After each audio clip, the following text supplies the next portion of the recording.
setelah kemarin ada rapat kerja bersama DPR, kita mau nanya Pak, mengapa jadwal pengangkatan CAS-an 2024 ini perlu disesuaikan?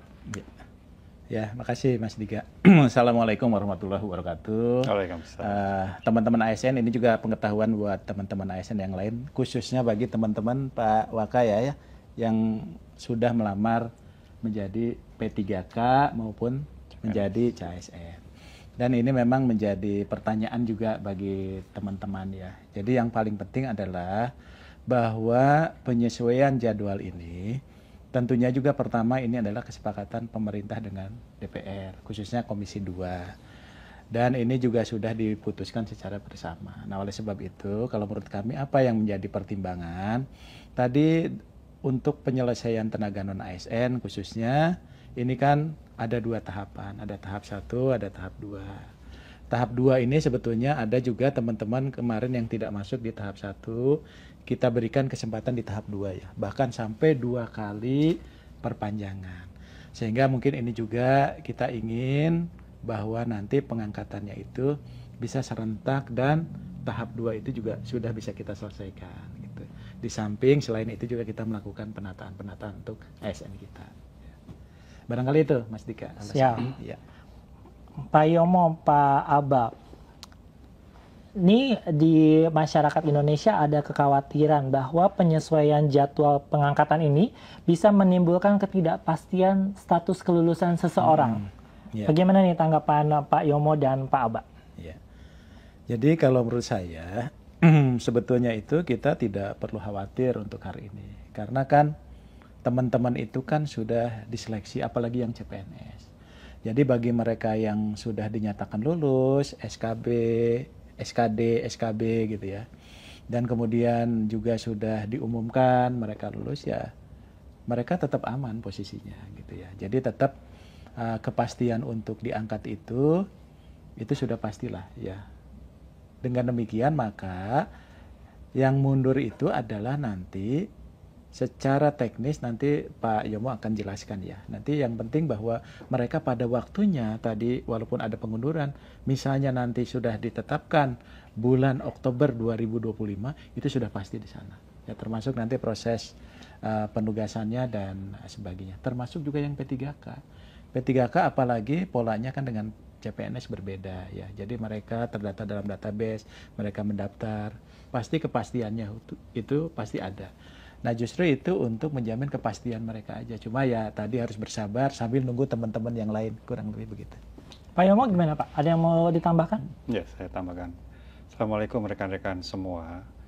Jadi hasil kesepakatan antara pemerintah dengan DPR bahwasannya untuk pengangkatan CPNS dan P3K itu memang disesuaikan untuk CPNS 1 Oktober 2025, P3K-nya 1 Maret 2026. Jadi sebetulnya salah satunya kenapa harus disesuaikan, saya ingin cerita. Jadi selama ini TMT pengangkatan CPNS maupun P3K itu tidak sama antara instansi satu dengan instansi yang lain. Sehingga ada yang sudah bekerja karena usulan dari instansi satu cepat, ada yang belum ya karena memang belum ditetapkan SK-nya. Nah kita tidak ingin terjadi seperti itu. Kalau bisa mereka yang melamar untuk formasi tahun 2024 ini diangkatnya juga harusnya sama, bekerja sama, mulai diangkat sama, mulai digaji sama. Sehingga kemarin disepakati bahwasannya untuk CPNS itu nggak ada lagi TMT yang berbeda-beda, yaitu disepakati 1 Oktober 2025. Nah, tinggal kita nanti membuat roadmap-nya secara teknis bagaimana supaya mereka yang kemarin dinyatakan lulus itu bisa bareng diangkat oleh PPK-nya masing-masing di TMT yang sama. Itulah salah satu kenapa kita tidak ingin itu berbeda-beda. Itu Mas. Jadi untuk rekan ASN jangan khawatir ya Pak, jangan cemas. Iya. Selama dinyatakan lulus pasti akan diangkat. Ya. Di bulan Oktober 2025 untuk CPNS dan Maret 2026 untuk PPPK. Pak Yomo, sekarang saya mau nanya nih. Pak Yomo sebagai pimpinan di BKN, Pak, langkah-langkah apa sih yang dilakukan oleh BKN karena adanya penyesuaian jadwal pengangkatan ini, Pak, secara khusus? Ya. Jadi BKN sudah melakukan beberapa kali penyesuaian jadwal karena memang disesuaikan dengan kebutuhan masing-masing instansi ya. Pasti tadi disampaikan oleh Pak Deputi, seleksi administrasi, seleksi kompetensi dasar, seleksi kompetensi bidang itu sudah diselesaikan semuanya. Sehingga mereka yang dinyatakan lolos 3 seleksi itu berhak untuk diangkat menjadi CPNS maupun P3K. Nah, kita ketika misalnya ada kesepakatan kemarin bahwa itu akan ada penyesuaian TMT, maka proses itu tetap jalan. Karena instansi saat ini juga sudah mulai mengusulkan ke BKN. Kemudian kita tentu harus melakukan tindak lanjut dengan menetapkan nomor induk pegawainya. Kemudian nanti oleh instansi akan ditindaklanjuti dengan penetapan keputusan pengangkatan CPNS-nya maupun P3K-nya. Dan ini tidak boleh berhenti. Ya, karena apa? Karena sekali lagi yang disesuaikan adalah TMT-nya. Sementara kepastian dia diangkat, itu insya Allah tetap akan diangkat. Karena memang ini kesepakatan antara pemerintah dengan DPR. Jadi sekali lagi, tetap instansi saya mohon untuk segera mengusulkan mereka yang dinyatakan lulus kemarin ke BKN, baik di pusat maupun di kantor regional. Nah, kita berharap proses ini nanti tidak terganggu pada saatnya di 1 Oktober itu. Semuanya sudah bisa diangkat, sudah bisa bekerja, sudah bisa digaji. Tapi kalau misalnya kita mundur karena ini masih TMT masih lama, kemudian instansinya mulai mengundurkan pengusulannya, ini tidak bagus. Khawatirnya malah nanti melompat di 1 Oktober. Tetap jalan saja. Gitu, Mas.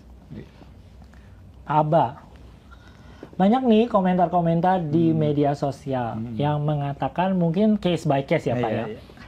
Saya P3K lulus Pak Aba.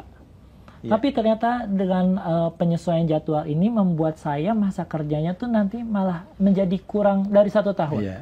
Gimana Pak Aba menanggapinya? Ya, makasih. Jadi ini juga satu kekhawatiran ya. Jadi ini dengan proses kebijakan ini, tadi dampaknya teman-teman yang kontraknya 1 tahun gitu, sehingga dianggap khawatir tidak memenuhi syarat. Nah, dengan kebijakan teknis nanti di BKN, di Pak Wakil Kepala BKN nanti mungkin bisa menambahkan, itu bagi teman-teman yang masih memiliki masa kerja kurang dari 1 tahun, itu tetap bisa diangkat. Berarti nanti di bulan Maret misalnya dia tinggal 8 bulan gitu, tetap diangkat 1 tahun ke depan, kurang lebih begitu ya.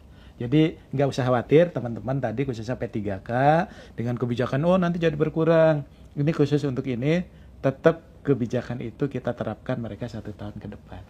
Ya, jadi tidak perlu khawatir untuk teman-teman yang tadi karena penyesuaian ini nanti jadi tidak 1 tahun kami jangan-jangan tidak diangkat, itu tetap bisa diangkat. Pak Yomo aman jadinya Pak Yomo, kalau kurang dari setahun. Iya, jadi komitmen pemerintah tentunya tetap mereka yang dinyatakan lulus seleksi, yaitu harus diangkat. Karena apa? Itu menjadi haknya. Ya, maka ketika nanti yang bersangkutan itu disampaikan oleh Pak Deputi tadi, kurang dari 1 tahun sampai dengan batas usia tertentu untuk dia berhenti, ya nggak masalah, kita angkat. Karena memang yang bersangkutan berhak untuk menjadi P3K, itu Mas. Jadi nggak perlu khawatir kalau hitungannya ternyata kurang dari setahun ya. Betul. Sebagai P3K ya Pak Yomo, Pak Aba. Pak, di rapat kerja kemarin itu kan sudah diketok palu nih Pak. Oktober 2025 untuk CPNS, Maret 2026 untuk PPPK. Pak, itu dimulai Oktober, dimulai Maret atau secara serentak selesai di tenggat waktu yang tersebut? Nah, jadi tadi Pak Wakil Kepala BKN sudah sampaikan bahwa ini nanti pengangkatannya akan dilakukan secara serentak. Jadi nanti termasuk tahap 1, tahap 2 nanti di 1 Maret 2026 ya. Kemudian CPNS pun 1 Oktober 2025. Jadi mungkin tadi sampaikan Pak Waka juga bahwa dengan pengangkatan serentak ini nggak ada yang beda-beda lagi ya Pak ya. Jadi mereka teman-teman nanti akan bekerja di waktu yang sama lah kurang. Jadi serentak. Ya. CPNS Oktober 2025 ya Pak ya? Ya. PPPK 1 Oktober 1 ya. Oktober betul. 1 Oktober. PPPK itu di 1 Maret 2026. Iya.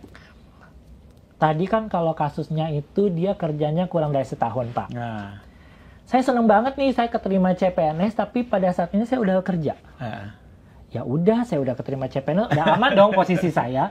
Saya resign deh dari kantor saya.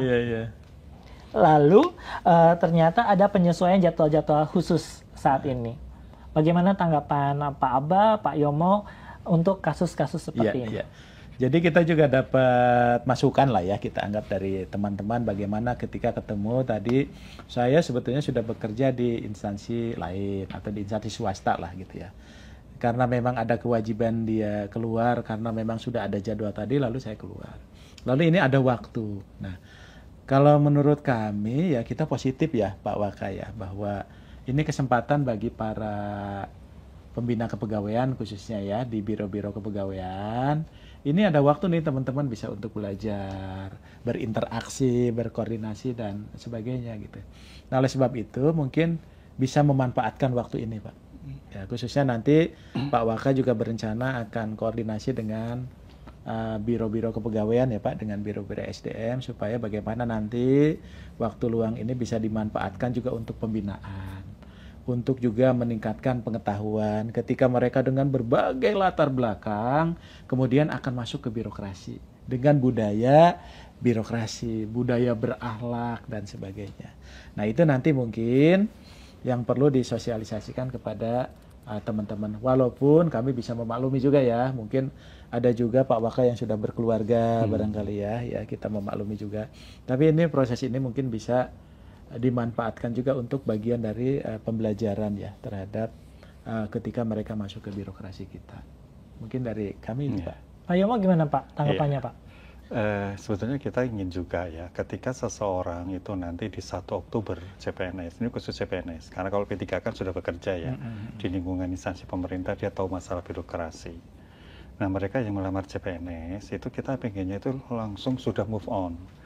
Dia yang biasanya dulu di dunia swasta itu mungkin agak berbeda, maka sambil menunggu 1 Oktober itu diberikan pembekalan.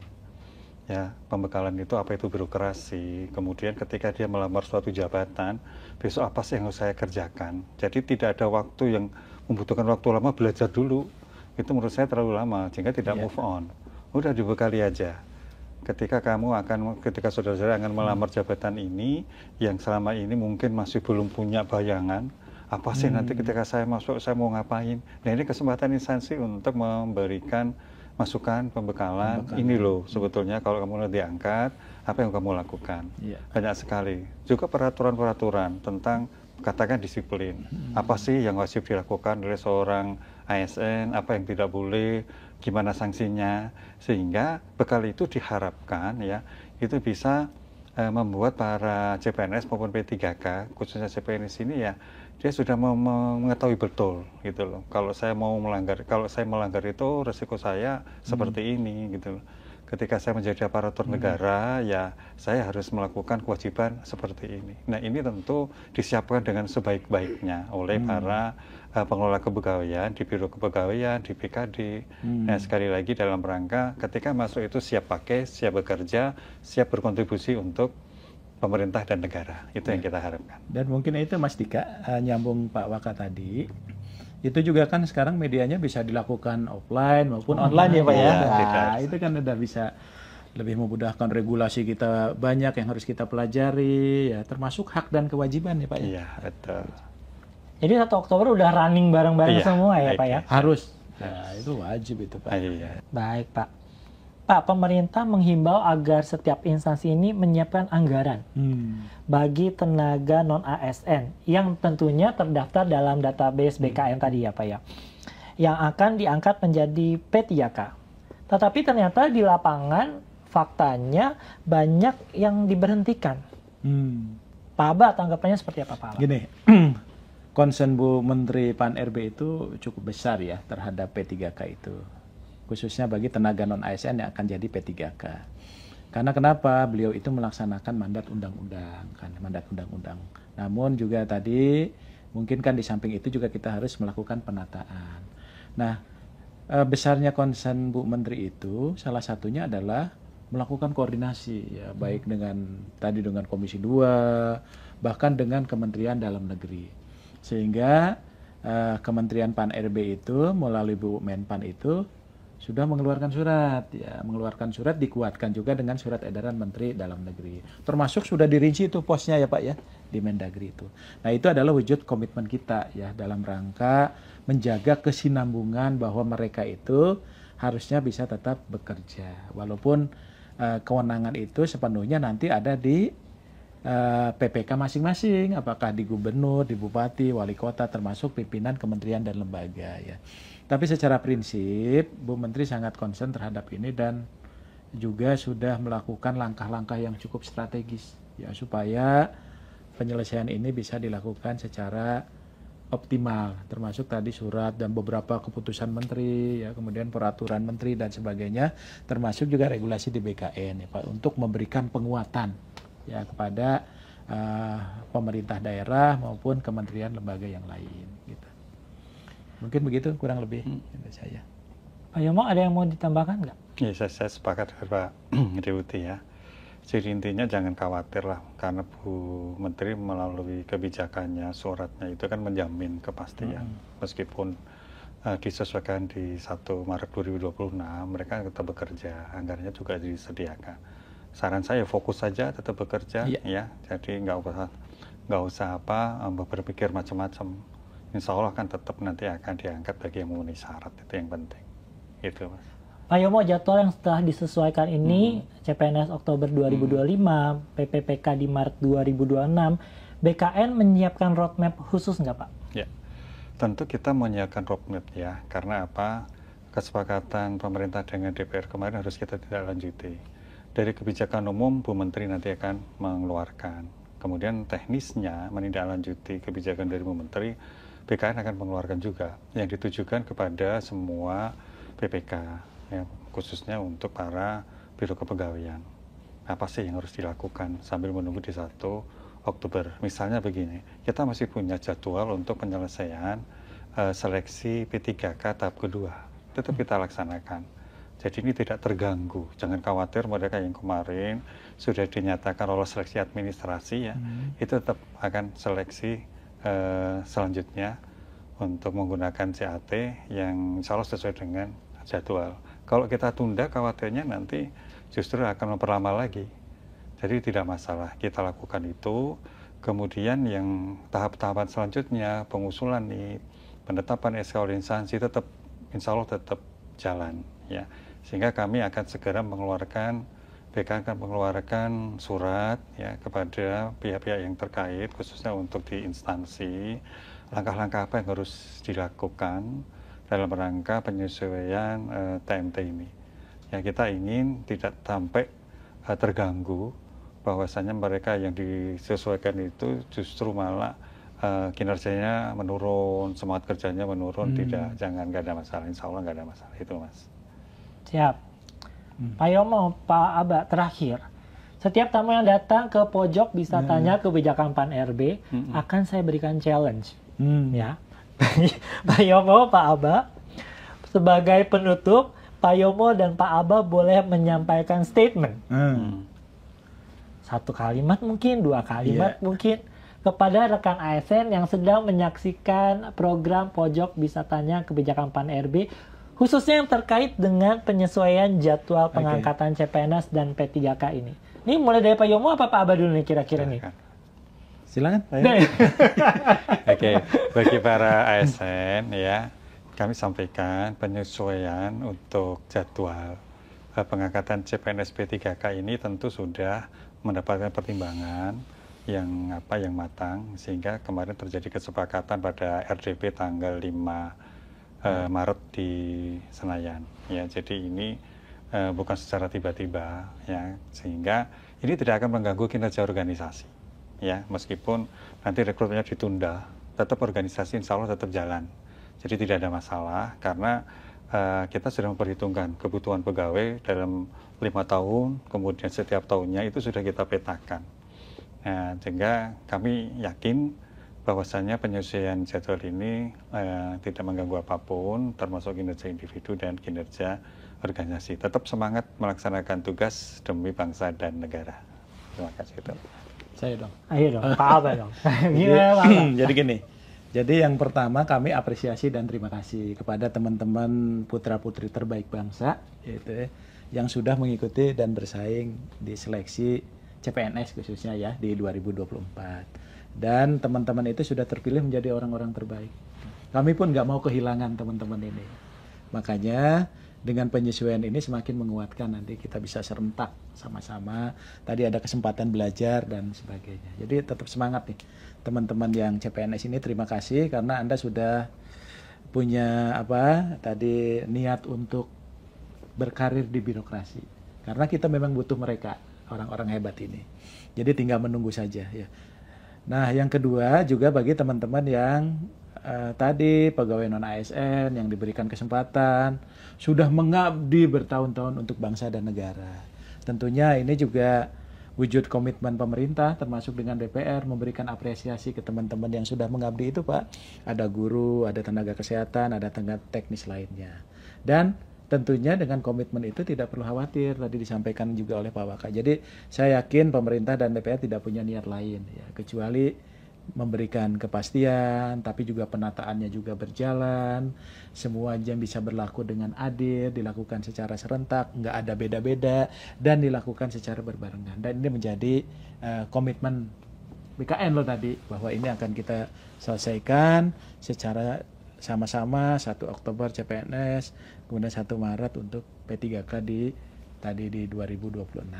Jadi kami sih ingin menyampaikan selamat kepada teman-teman dan tidak perlu khawatir, mudah-mudahan dengan diskusi kita ini, kekhawatiran itu Mas Dika ya, itu juga bisa terjawab. Dan ada kekhawatiran tadi, jangan-jangan nanti kami akhirnya tereliminasi gitu ya.